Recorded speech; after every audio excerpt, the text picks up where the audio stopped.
So car A, let's just go ahead and start writing this stuff down. Car A had an initial value of 30 and it depreciates at a rate of 120. Car B had an initial value at 20% and it depreciates at a rate of 15.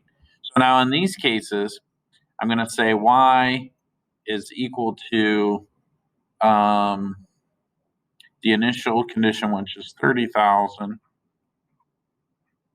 And then that's going to be 1. But now because it depreciates, it decreases. By what? By 20%. 20% as a decimal is 0.20.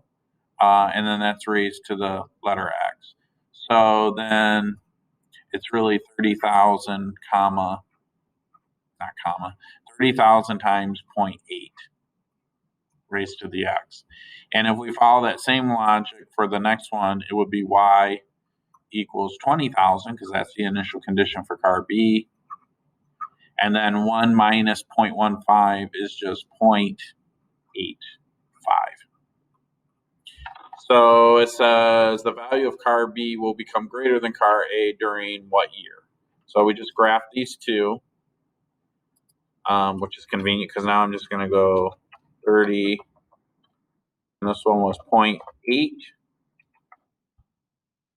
I'm really going to have to change and this one was 0.85. And this becomes 20,000.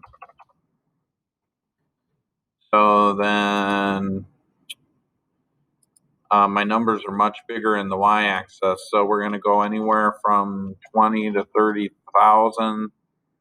So my lower boundary will be like 10,000, and then my upper boundary will be like, well, it has to be at least 30.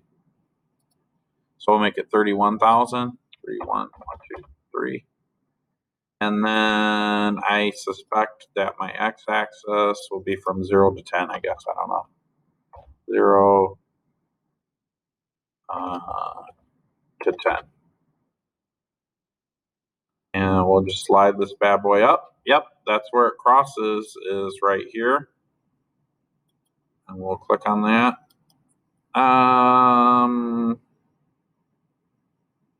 I want to say the 7th year, if we round it.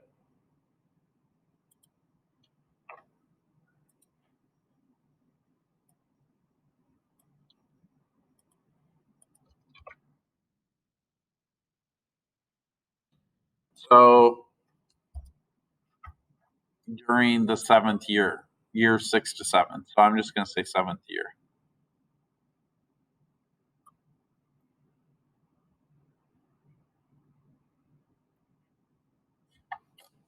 And that's it on that one.